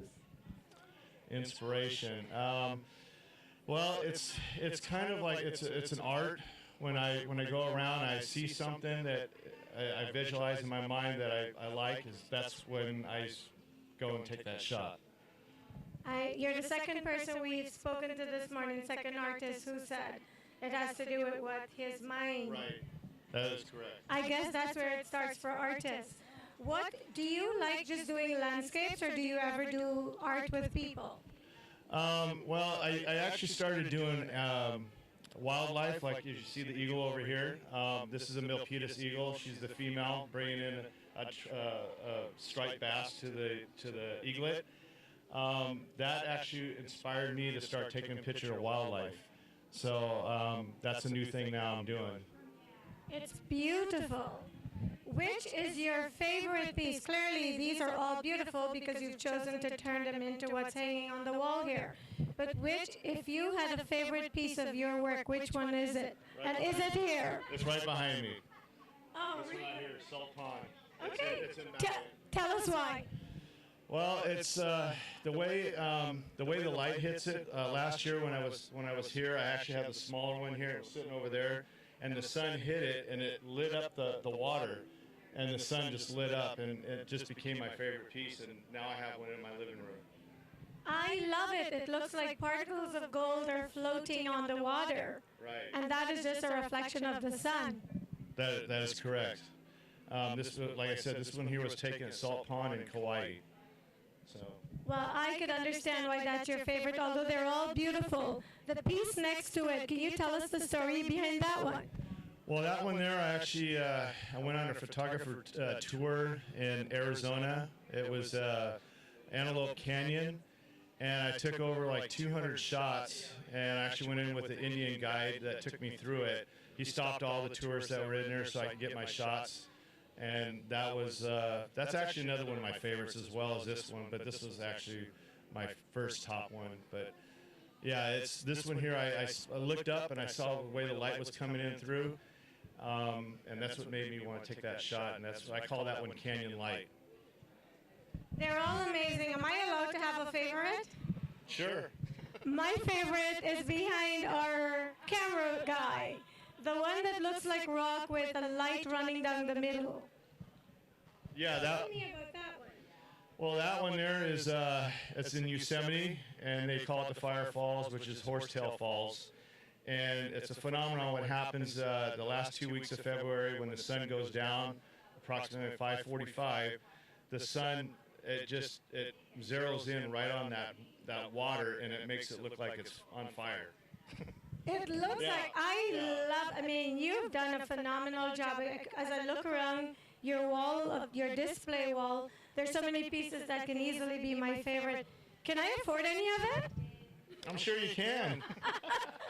Looks so deceiving, but I would love to come back after we complete the show and take a look around in detail at what you have. That'd be nice. Thank you so much thank you. for allowing us to come in and All right, share thank you this very story much. with you.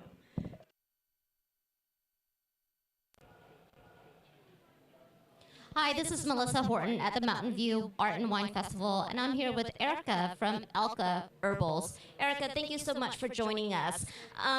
How did you get into doing herbals? Tell me a little bit more about your business. Sure. It's been kind of a lifelong passion that I've had for herbalism and holistic healing. And my business got started when I was living on a lavender farm several years ago. And it was my job to go out in the fields in the morning and harvest the lavender. I just kind of fell in love with the plant and learned how to distill the essential oil and started making some really simple formulas that over time, over the last 6 years, has grown into this business. And I still hand make all of the products from scratch. I use certified organic ingredients in all of my products. I've got some body scrubs, body butters, serums, all kinds of fun aromatherapy products. Yeah, and I set up a little demo station here so anyone who comes to my booth gets to enjoy a complimentary hand treatment. Wonderful. Which one is your all-time favorite? My all-time favorite would have to be, this is also my newest product, so it's my new favorite. It's my Rose Immortelle Healthy Aging Facial Serum. And this is a product I spent about a year just researching and developing the formula for. I call it healthy aging because I don't want to be anti-aging.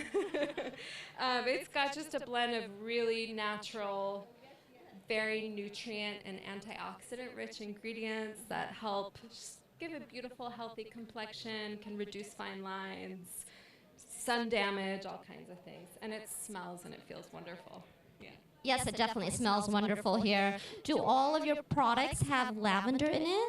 No, not all of my products. I did start out as a lavender company, but I discovered that not everybody likes lavender, to my surprise. So I do have a whole line of things, like with my best sellers, my salt scrubs and body butters come in a citrus scent blend. I've got my lemon coconut scrub, lemon rosemary body butter. I even make an unscented body butter for people who are super sensitive to scents. And then I've got a whole host of essential oil blends and aromatherapy things. So I do have several options with and without lavender. Wonderful. And what are the customers' favorite? Which one do people buy most of? Yeah, certainly. So my all-time bestseller is definitely the body butter. That's my full body moisturizing cream. It's got some shea butter, extra virgin coconut, sweet almond oils, and then different blends of essential oils. That would have to be the most popular. I also make something called liquid pixie dust. So these are really fun, definitely draws in a lot of attention from children, from adults alike. And it's basically a roll-on blend of organic oils, essential oils, and sparkles. So it's roll-on glitter. Oh, my daughter would definitely like that. How long do these products last for? Yeah, generally I guarantee a 1-year shelf life on all of my products. Important thing is just to keep them out of the sun, store everything at room temperature as long as you do that. Everything lasts at least a year. Many of my products, honestly, if you store them well, can last even longer than a year. Wonderful. Well, thank you so much for your time. Yeah, thanks for coming by. This is Melissa Horton signing off. Hannah Rose here at the Mountain View Wine and Art, and I am sitting here. Oh. We didn't start on time. Oh. We started great. Oh, okay. Live. Go. Hello, Hannah Rose back here at the Wine and Art Festival in Mountain View. I have Miss Misuk here talking about sunnyvalians.org. Am I saying this correctly? Yes, thank you. Sunnyvalians.org is going. Well, Sunnyvalians is my show. Sunnyvalians.org is the website address. Sunnyvalians is all about Sunnyvale, California. So anybody who lives in Sunnyvale is, of course, called a Sunnyvalian. My show is usually topical. I interviewed the mayor for my first episode, and he talked about what's going on in the city, what are some of the issues that the city is facing. And then we, had a few minutes to chit-chat about this and that. Then my next episode was about the Sunnyvale Historical Society Museum. This is at Heritage Park in the community center in the middle of the city. It's on Remington. It's a huge park and complex. They have a gorgeous orchard full of heritage Blenheim apricots. This is what Sunnyvale was known for worldwide. It still is known worldwide for these incredible apricots. For some reason, they grow better here than anywhere else on the planet. And there's still a heritage orchard of about 10 acres. And one of the local legends / farmers, he's still alive, and he is doing the farming. He donated the land, so he gets to do the farming of the orchards, and his family has been drying these apricots for like 100 years, and he's continuing it, and hopefully his daughter, Deborah Olson, will continue doing it as well. But getting back to my actual show, it's all about Sunnyvale, and the second episode was about the Sunnyvale Historical Society. Yeah. They have a museum at the Heritage Center, and they have almost everything that the founding family, the Murphy family, had in Sunnyvale, and unfortunately they didn't exactly move away, but they couldn't keep the old homestead, so we did the Historical Society rebuilt the house at the site, at the Heritage Park site, so they had great stuff there. That's awesome. And how do you select who's on your show? I mean, what inspires you to reach out to these individuals? I mean, you sound pretty diverse. You got the mayor, you got the fruit, and I mean, so many different. That's so awesome. How do you pick? Well, right now it's kind of what floats up to the top. Obviously, the first episode, you really do want to get the overview, so the mayor is obviously, a pretty obvious choice. He's a shoo-in. And since my inclination is toward art and literature, the liberal arts, of course, I picked the museum because it's such a fantastic resource. I wanted to make sure that everybody knows where it is and what it offers.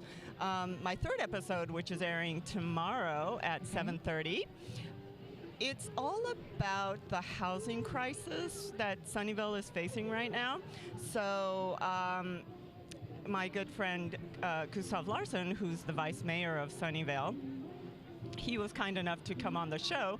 He's become kind of the resident expert on city council on how to do, on addressing the really severe housing crisis that we're facing. He's a very big proponent of getting affordable housing as quickly as possible, just because it's such a serious issue. And where can we catch this episode? You said tomorrow. It's on Mondays at 7:30. Okay.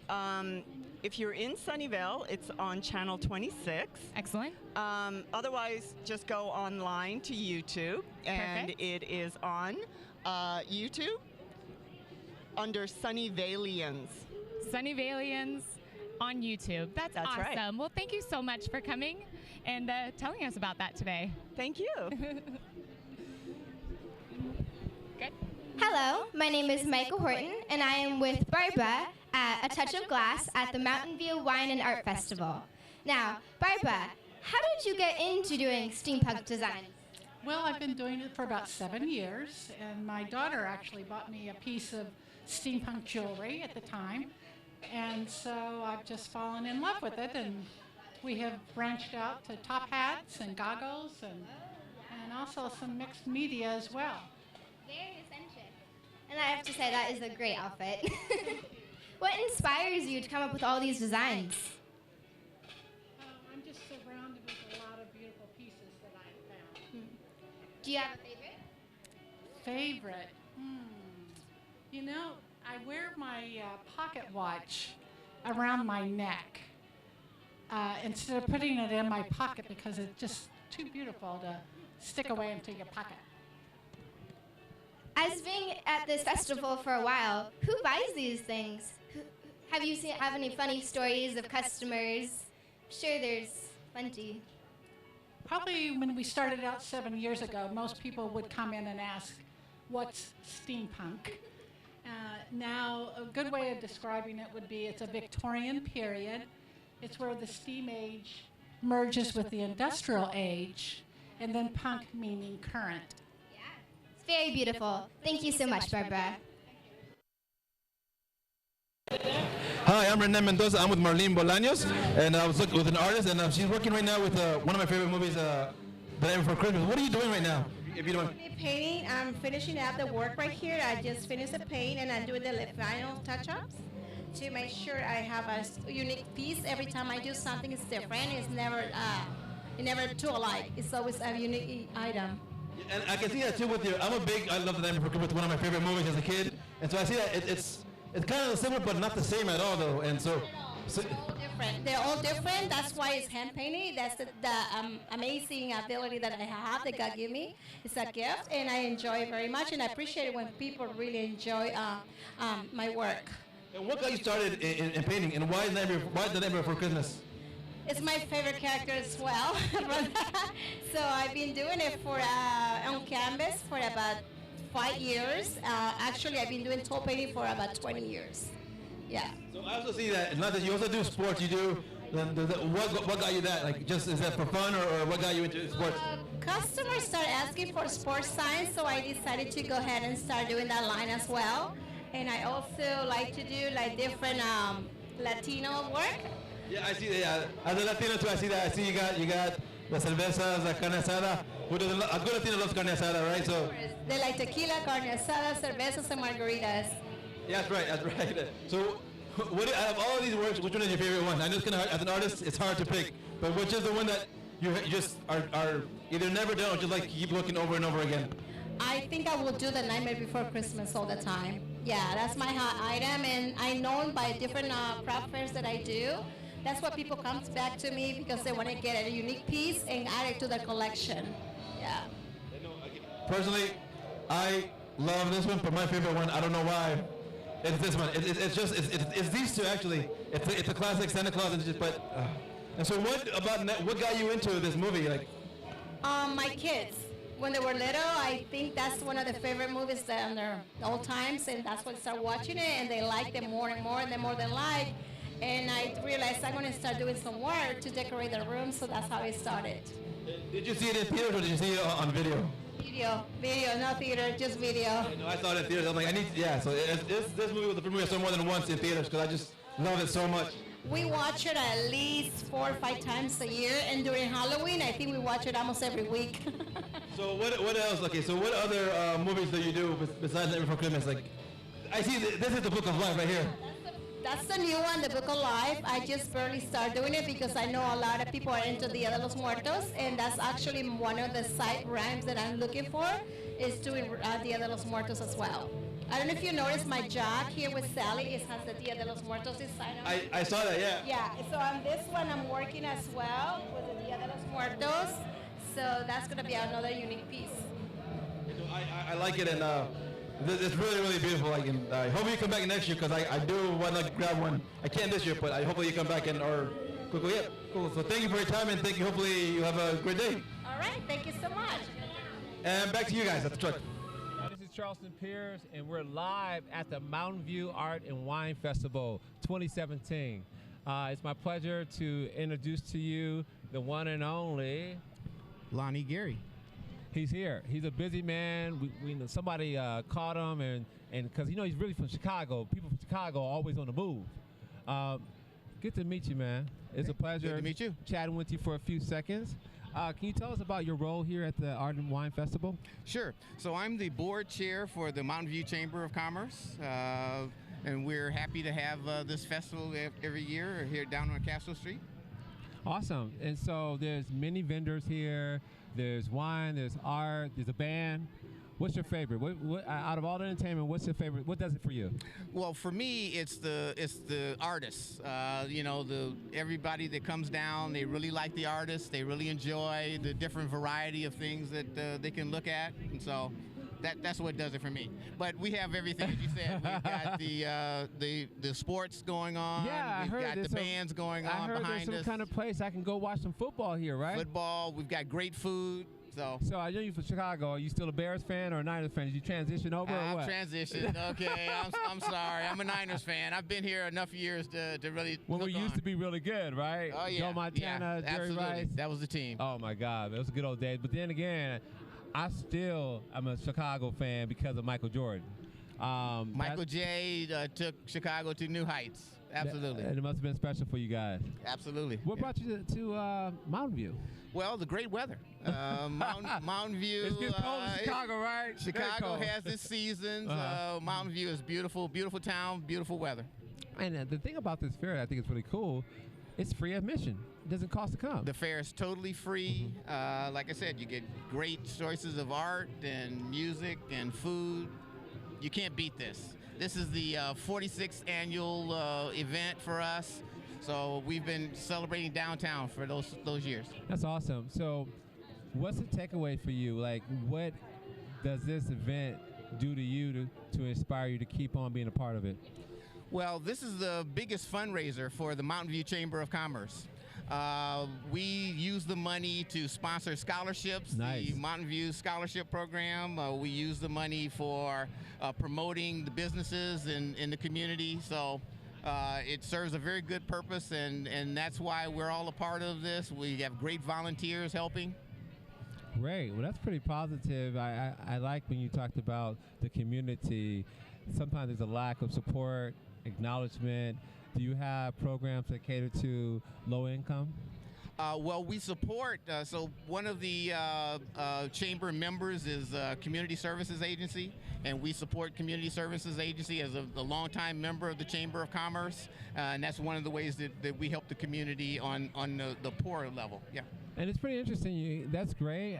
But you also have these technology companies here. Are they helping you guys do what you do? Absolutely. Mountain View Chamber is blessed because we've got very small mom and pop businesses as part of our chamber. We've also got some of the largest companies in the world: Google, LinkedIn, wow. Microsoft. Okay. And we rely on them heavily. They're great supporters of the community, and we couldn't put on events like this without those big firms. Well, I'm really happy to hear that. I'm glad they're supporting you. You guys are doing a great job, and I wish you continued success, and thank you for being a part of this beautiful event. Thank you for having me. All right. Yes.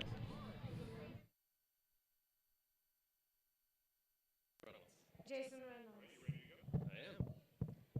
Hello, your name is Jason Reynolds? It is. I'm Jenny Lynn. I'm with KMVT. We're a local television station Hi, here. Jenny.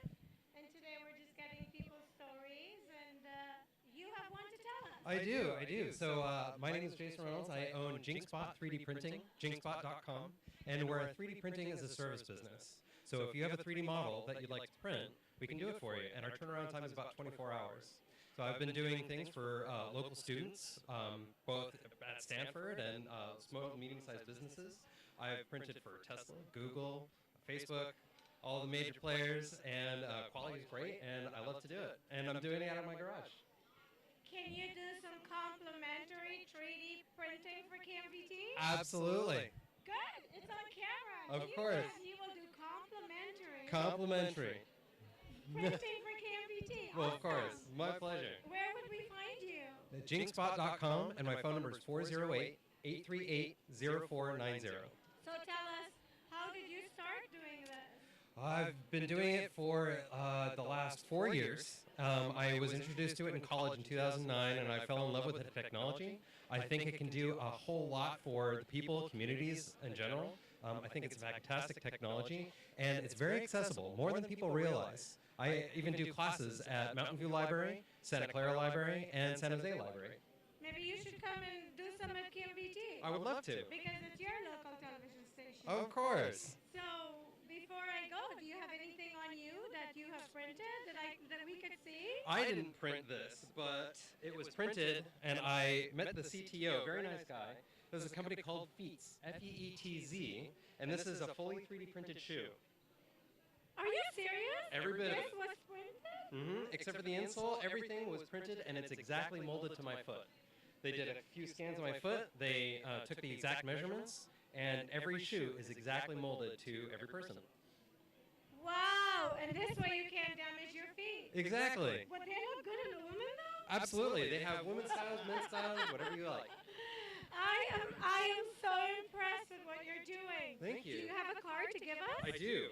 Because, because I'd like to give it to the executive director of the television station. Sure. I see synergy here. Beautiful. Between you and the station. I'd love to help in any way I can. Thank you so much. Of course. Is there anything you want people to know before we wrap up? I didn't ask you. Just we have really good prices, we have really quick turnaround times, and our quality is awesome. Thank you so much. Thanks, I am Jane. very happy that we were able to meet you. The pleasure is mine. Yes, enjoy the rest of the Arts and Wine Festival. Thank you, you too. And thank you again. Awesome. Welcome back, Mountain View. Hannah Rose here with Scott Whistler. He is the executive director of Performing Arts, the Performing Arts. Of the Mountain View Center for the Performing Arts. That's a mouthful. Yeah, it is. What do you do there? Big name, small theater. Oh gosh, we do so much there. You know, we did more than 400 performances this year. Wow. And we do everything in the world. We do professional theater, world premieres, and then we have 3 local ballet companies that do big productions here. Wow. And it's always exciting when Art and Wine comes to town because that means it's time to gear up and really get cracking. Yeah, I would imagine the holidays is a hot season. It absolutely is. This year we're really excited. TheaterWorks, our professional repertory theater company, is working with a little company called Universal DreamWorks to do the world premiere of The Prince of Egypt, the musical. Oh my gosh. And so they got Stephen Schwartz to write a whole bunch of new music for it. And Stephen Schwartz's son, Scott, is actually designing it. And we just saw design presentations Friday afternoon, and it's so exciting to see this show that, you know, people grew up with The Prince of Egypt, and now we're putting it on stage here for the first time in the world, and then it's going to move to the Royal Theatre in Denmark for another big opening. So we're really excited by that, and then we've got local dance companies. We've got Peninsula Youth Theatre, which works with kids who are 6 years old and 8 years old and 18 years old, and they've been around long enough that there are now professional actors on tour all over the place. There's a bunch of them in Book of Mormon all over the country who came up through the Peninsula Youth Theater's program. So they're going to do A Christmas Story, the musical, in November, and that's going to kick off our holiday season. And then we have Smewen Ballets, Christmas Ballet. We have 2 different productions of the Nutcracker.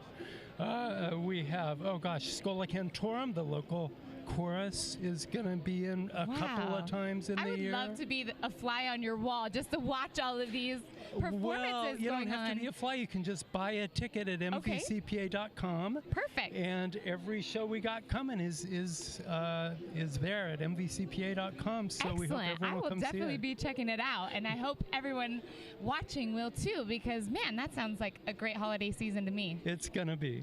Awesome. My name is Carly, I'm 15 years old, and I am a heart recipient. I got my first heart transplant when I was 1.5 years old. I got my second heart when I was 13. When I step out on stage, I think I'm communicating with people. I would like to tell them that I want to make a change in life. Like, yeah, you can have 2 heart transplants, but that doesn't stop you from doing the things that you love. When I get my driver's license, of course I'm gonna say yes to be an organ donor because I've been saved twice.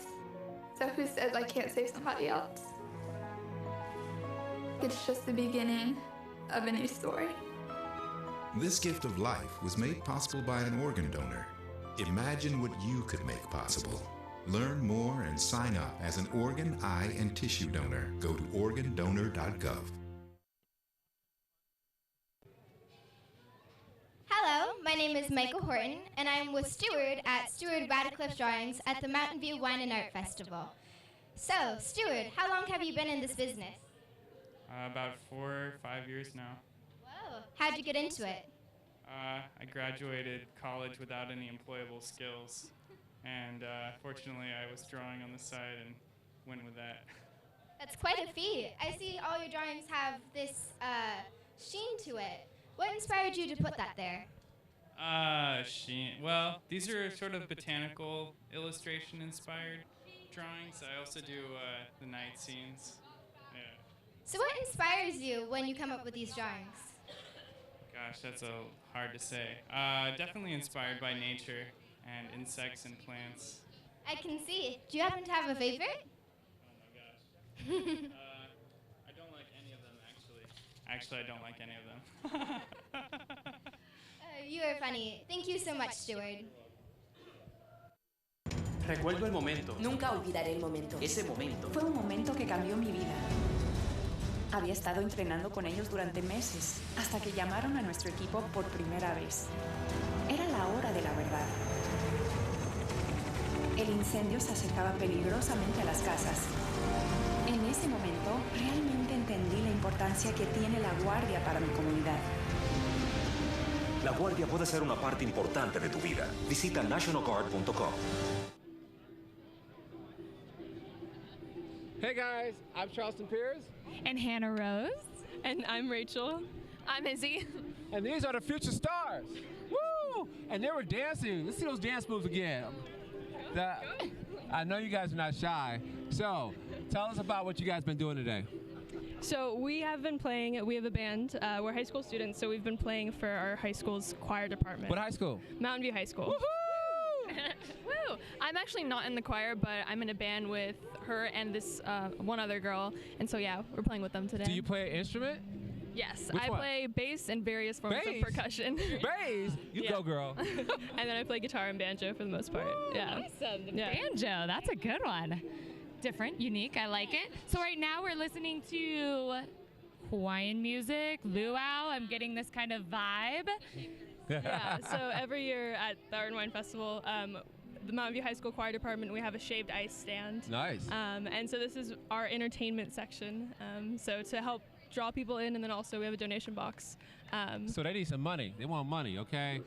You got Google in town, LinkedIn, send these girls some money. They're trying to make a difference in the world, right, ladies? Yes. Well, and I don't think it's a hard sell. I could sure use a snow cone right now. So hot. I know. Normally we end up, this weekend is one of the hottest of the years. I always feel like it works out. I heard it was like 106 last weekend, right?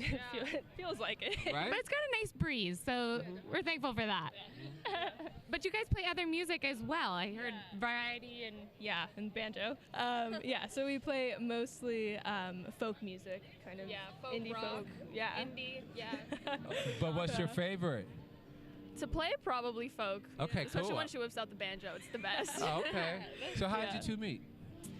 We met playing soccer, actually, which is wow. kind of funny because neither of us are playing it anymore. But yeah, we, the two of us, and then Melissa, our singer, we're all on the same soccer team, and so we met playing at a soccer tournament. And I had brought my guitar, and we just kind of started playing. Cool. We just came together, and now we're a band. It's pretty awesome. Okay, cool. Well, we're so excited for you guys. You guys are the future. If you have one thing to say to the world, what would that be? Come support the Mountain View High School Choir Department. You heard it live. They want support. Let's make it happen. These are our future stars. Support them. We're so happy. I had fun out here. Did you have fun out here? Yes. Are you guys having fun? So much fun. So much fun. So much fun. Mountain View High School in the house. Thank you. God bless. Peace. Good job, guys.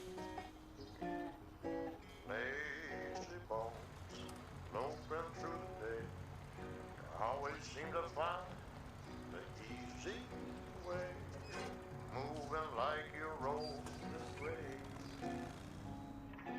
Never heard a word I say. All over America, entire families are backsliding. We're no longer just sedentary, we're stationary, and that's bad news for your bones. At any age, bones need weight-bearing activity to grow strong and stay strong. So go outside, take the steps, play with the dog. Just get up, get out, get moving. Never keep your bones that way. Never heard a word I say.